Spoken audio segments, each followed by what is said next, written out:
Ada dua kata yang sering bersandingan.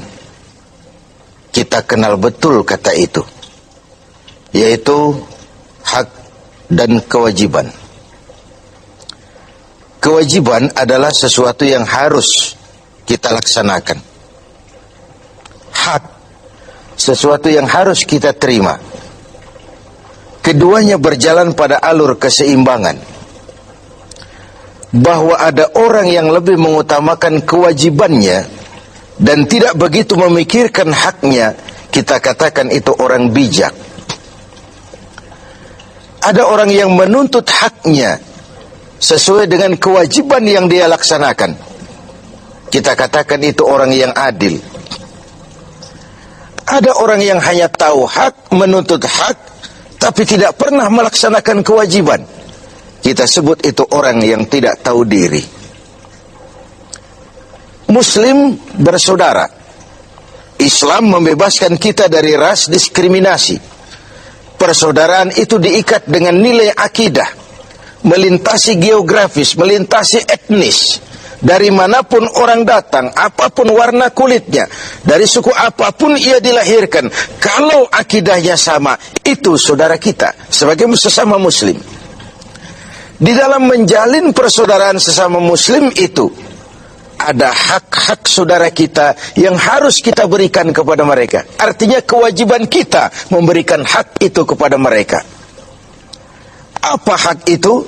Sebuah hadis menyatakan hak seorang muslim atas muslim lainnya 7.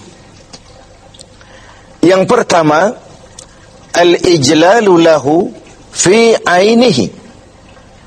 Ia memandang saudara muslimnya itu dengan respek, dengan rasa hormat, dengan istilah orang-orang tua kita dulu, ngowong ke uong. Orang tuh ya dianggap orang apapun profesinya. Saudara muslim kita itu jadi pemulungkah dia, penarik becakkah dia, pekerja kasarkah dia. Ada rasa respek kita terhadap dia, rasa hormat kita kepada dia, dan itu karena nilai-nilai akidah, nilai keimanan, bukan karena profesinya. Kalau kita hargai orang karena profesinya semata, jadilah penjilat kita ini. Bukankah Rasulullah Sallallahu Alaihi Wasallam telah memberikan contoh yang sangat baik kepada kita? Beliau oleh Al-Quran dituntun, Qul innama ana basyarum mislukum. Katakan kepada mereka Muhammad, umatmu, aku manusia juga seperti kalian. Seolah-olah Tuhan ingin berpesan, Muhammad, jangan tempatkan dirimu di atas yang lain. Ternyata Rasulullah Sallallahu Alaihi Wasallam yang begitu baik hatinya, begitu mulia akhlaknya, begitu luar biasa ibadahnya, entoh oleh Allah masih diberikan bimbingan. Qul innama ana basyarum mislukum. Katakan kepada mereka Muhammad, aku manusia juga seperti kalian. Jangan tempatkan dirimu di atas yang lain. Kemapanan sering menggoda dan menggeser idealisme kita. Kemapanan sering membuat kita memandang kecil yang lain. Ora pati ngewong ke wong. Tidak bisa lagi mengorangkan orang. Sedikit punya jabatan, dada besar, hidung mekar, telinga lebar. Tidak ada apa-apanya orang lain. Tidak demikian mentalitas kita dalam berukhuwah, dalam bersaudara. Al-ijlalu lahu fi ainihi. Seorang muslim memandang muslim lainnya dengan rasa respek, ada rasa hormat, dan itu karena pertalian akidah semata-mata. Sekali lagi, apapun profesinya. Yang kedua, wal wuddu lahu fi sadrihi. Ada rasa respek, lalu yang kedua ada rasa cinta di hatinya kepada saudaranya itu. Kesenangannya membuat kita senang, kesulitannya membuat kita juga ikut merasakan sulit. Bukankah muslim dengan muslim seperti satu tubuh? Kalau yang satu sakit, yang lain ikut merasakan sakit. Ini yang hilang dari kita sekarang. Ini yang tidak lagi kita miliki. Ketika ibu jari tersandung batu, mulut berkata aduh, kepala ikut pusing, air mata mengalir tanpa komando, refleks terjadinya. Bahkan tidak pernah ada ibu jari tersadung, mulut malah nyumpahi, rasain aja sendiri. Tidak mungkin seperti itu. Begitulah kita dalam menjalin komunitas sebagai seorang muslim. Ada rasa cinta di hati kita. Kemajuannya membuat kita senang. Semakin tinggi dia, semakin menjulang dia, semakin ikut senang kita. Senang dengan orang yang senang. Susah kalau melihat dia susah. Itu yang kedua. Lalu yang ketiga, wal muwasat lahu fi malihi. Menyantuni dia di dalam hartanya. Ada proses take and give. Dia kaya, kita bersama mendampingi bagaimana dia bisa memanfaatkan hartanya di jalan Allah dengan cara yang baik. Dia memerlukan, bisa kita memberikan bantuan dengan tidak perlu mengharap balasan dari dia, karena keikhlasan tentu hanya mengharap balasan dari Allah Subhanahu wa ta'ala. Ketika kita memberikan sesuatu kepada yatim, kepada mustad'afin, kepada orang-orang yang lemah, dia mungkin tidak akan bisa membalasnya seketika, tapi Allah tidak akan berdiam diri tentu. Wallahu fi aunil abdi madamal abdu fi auni akhi. Allah akan selalu menolong seorang hamba selama hamba itu masih mau menolong saudaranya. Yang keempat, wa ayyuharrima ghibatahu. Dia tidak melakukan menggunjingnya, dan tidak juga mau mendengarkan pergunjingan orang tentang saudaranya itu. Inilah hebatnya muslim. Karena apa? Al-istighal bi'uyubil khalqi. Orang yang terlalu sibuk mencari kekurangan orang lain, itu pertanda orang yang mati hatinya. Muslim itu saudara kita, digunjing orang dia, perih kita dibuatnya.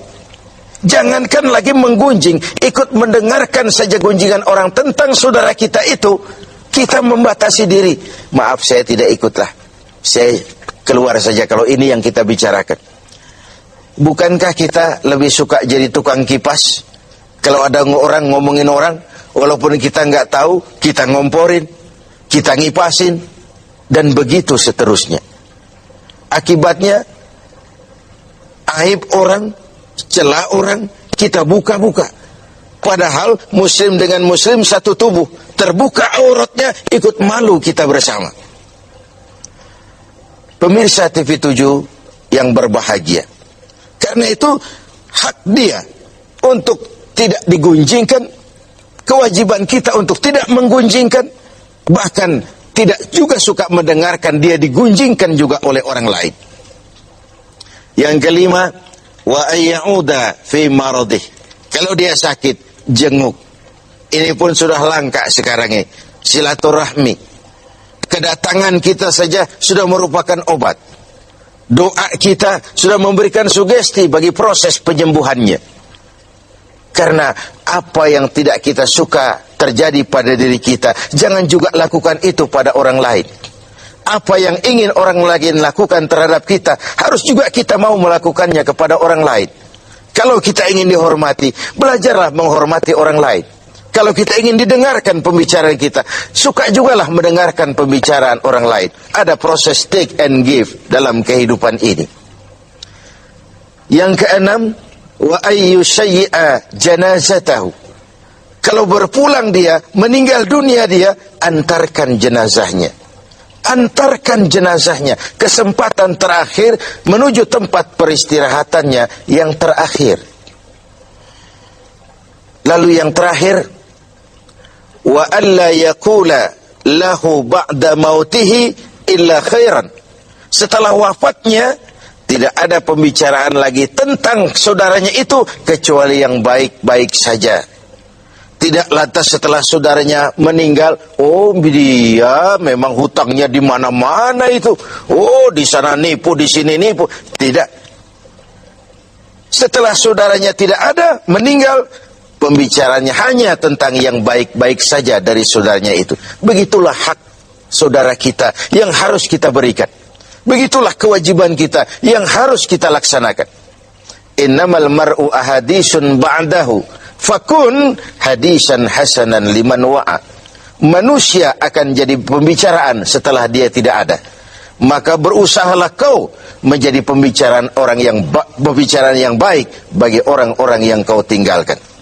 Berusahalah dalam hidup ini agar kau jadi pembicaraan yang baik-baik bagi orang yang kelak kau tinggalkan itu. Pemirsa TV7 yang berbahagia, inilah hak-hak yang harus kita berikan kepada saudara kita muslim. Ini pula kewajiban-kewajiban yang harus kita laksanakan sebagai muslim. Semuanya dalam rangka membentuk sebuah komunitas yang diikat tadi dengan nilai-nilai akidah. Al-mu'min kal-mu'min kal-bunyan yasuddu ba'dahu ba'da. Dalam riwayat lain, muslim dengan muslim seperti sebuah bangunan, yang satu harus saling memperkuat dengan yang lain. Sebuah bangunan dinamakan rumah karena ada yang mau jadi tiang, mau jadi jendela, mau jadi pintu, mau jadi genteng. Begitulah umat ini. Ada dia yang jadi pejabat tinggi, ada dia yang jadi pemulung, ada dia yang jadi tukang beca. Pendeknya, tidak ada pekerjaan halal yang hina. Dan jangan karena profesi menyebabkan kita memandang remeh dan ringan orang lain, betapa dan apapun dia. Semoga hak-hak ini dapat kita berikan dan kewajiban kita dapat kita laksanakan dengan sebaik.